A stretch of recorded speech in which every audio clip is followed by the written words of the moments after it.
it's Paige. We are back for a YouTube video today, and I want to thank DraftKings for sponsoring today's video. We're going to talk about how to find the fairway off the tee. This is very important, especially if you're playing money games with your buddies. The quickest way to lose a hole is when you lose a golf ball. So I'm going to give you some easy tips to help you find the fairway and hopefully win some holes and definitely win some money.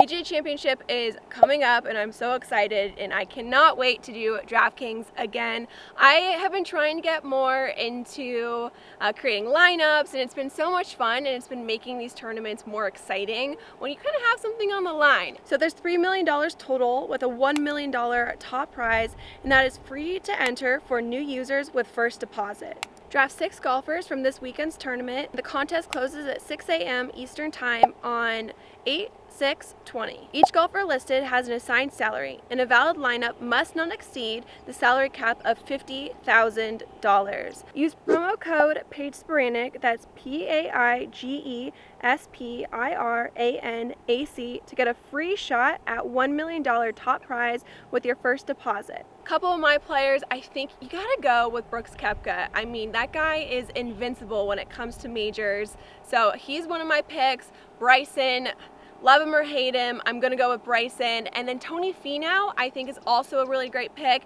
And then for my underdog, Max Homa, gotta go with him for that. He's been playing well, and I think it's his time. So those are a couple of my picks, and I wanna hear your picks. So make sure you leave a comment down below on who you think is gonna win the PGA Championship.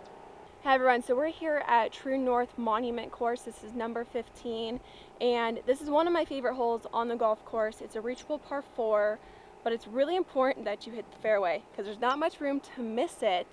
And if you're playing for money, this is one where you can definitely get a birdie, but you can also make a really big number. So I'm going to show you how to find the fairway almost every single time. Well, it works for me every single time. I don't know if I can guarantee every single time you're going to find the fairway, but I'll show you what I do. It's more of a controlled knockdown shot, so I'm going to show you how to do that, but it's still more of like a full swing. I feel like when people say like knockdown or punch shot, they get confused and think it's a really short swing, but you can actually do more of a fuller swing and still have it be easily controlled. So you can do this with your 3-wood or your driver.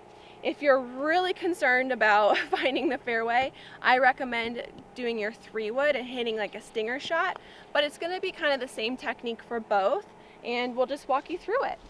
So let's just start with the setup. So most people think that you need to tee it down really low to get a lower ball flight, and that's not actually true. You can tee it up the normal amount. I wouldn't tee it up as high as you possibly can, move it down maybe just slightly, but you don't need to tee it up at ground level to make sure that it's low.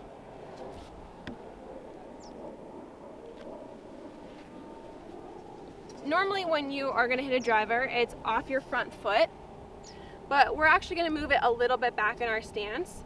Not off our back foot as we would with an iron, but just a little bit farther back, maybe more center.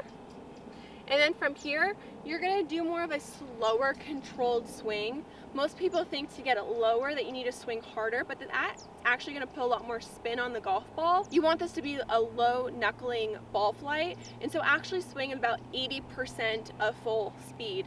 And it's still going to get the distance because it's going to roll out a lot more than your normal swing that's going to maybe spin a little bit, or if you hit it off center, it can go right or left. If you swing a little bit slower, it's going to ensure that you're probably going to find the center of the club face, and if you find the center of the club face, guess what? It actually goes farther. So swinging slower is really great to make sure that you find the center of their club and also the center of the fairway. So I personally like to choke down just slightly with this shot because it gives me a little bit more control. You don't have to choke down all the way that you would normally for like a bunker shot or a flop shot or a chip shot.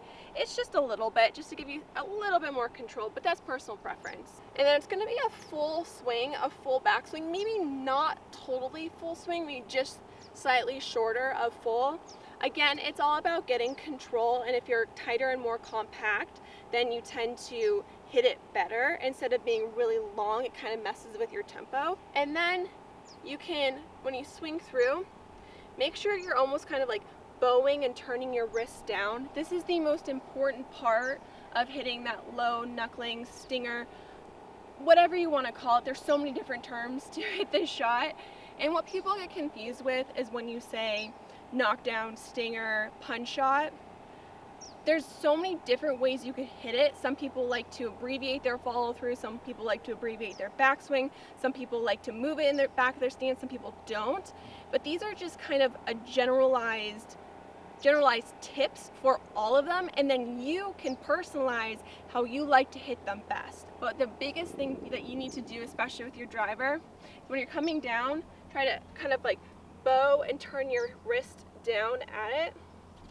I did a video on this in my garage probably a couple months ago, so I'm going to link that because I gave you some really great drills to work on your impact position and the movement of your wrist through impact.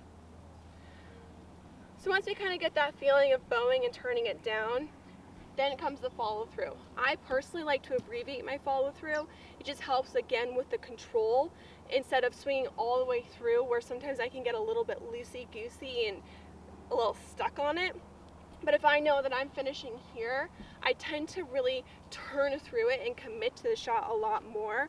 But again, it's personal preference, so you guys can do what feels best for you. But I like to feel as tight and compact as absolutely possible when I'm hitting this shot, and I need to find a fairway.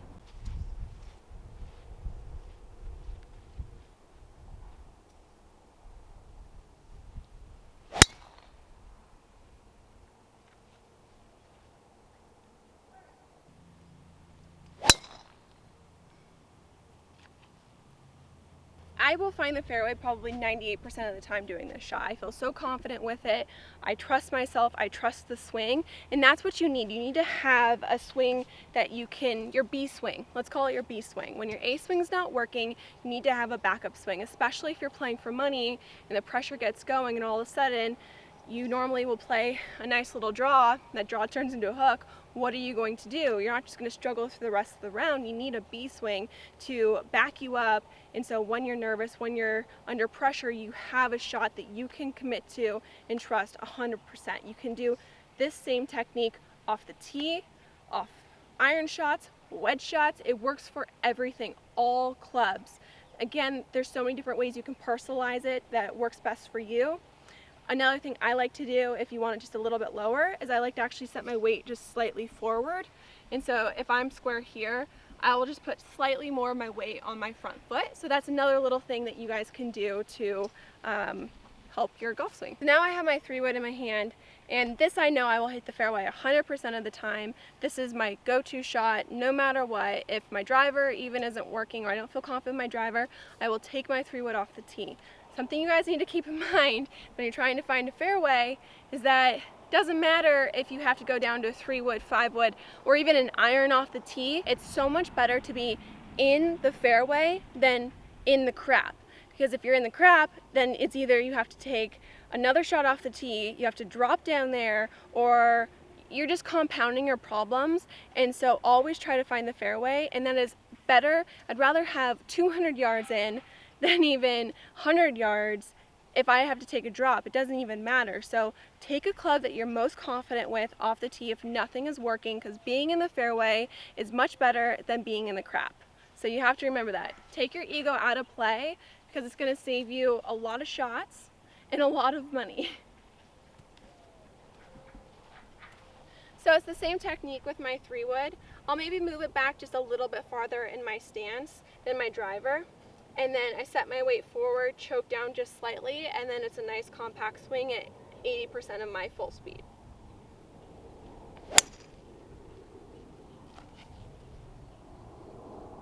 I just feel so confident with this club and this shot, and sometimes when I'm just feeling it, it goes farther than my driver if I'm kind of mishitting it. And that's what I was saying earlier. Finding the center of the club face is one of the most important things that you can do, and it's going to go so much farther if you find the center instead of you're hitting it off the heel or hitting it on the toe.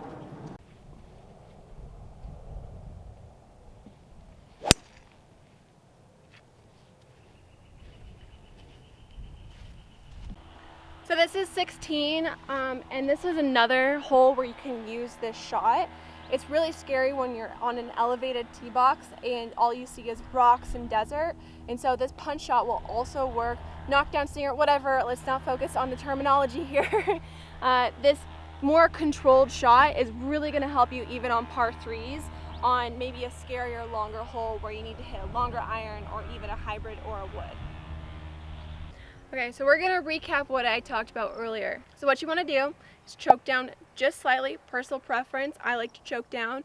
Put the ball a little farther back in your stance. Set your weight a little bit forward. You can put your hands, kind of shift your hands forward if you want. You don't have to do that. Backswing a little bit shorter than your full swing. More compact, tighter. 80% of full speed. You don't want to hit it 100% because you're going to put more spin on the golf ball, and that's not what we want. We want it to be lower, knuckling, and roll out more. And then on the downswing, you're going to want to turn your hand over, bow your hand, kind of de-loft the club, and then a shorter, tighter follow through. You can do a full follow through if you want to, but if you're going to do a full follow through, you're going to really have to focus on bowing that hand on the way down. I like to do more of a controlled follow through, just helps me, again, personal preference. So what I recommend is you guys going out on the golf course, on the driving range, and practicing this shot, making sure that you have your B shot down. So if your A swing is not quite working that day, you know you have something to fall back on. Hope you guys enjoyed this video, and don't forget to check out DraftKings, set your lineup up. Don't forget to use my code, paige.renee, $1 million grand prize. Come on, I don't know who's gonna take it. I'm excited to hear your picks down below. Don't forget to leave a comment, subscribe to my channel, like this video. I will see you guys next week, and hopefully I'll see you guys in the fairway, because if you're listening to me, you're only gonna be in the fairway from now on.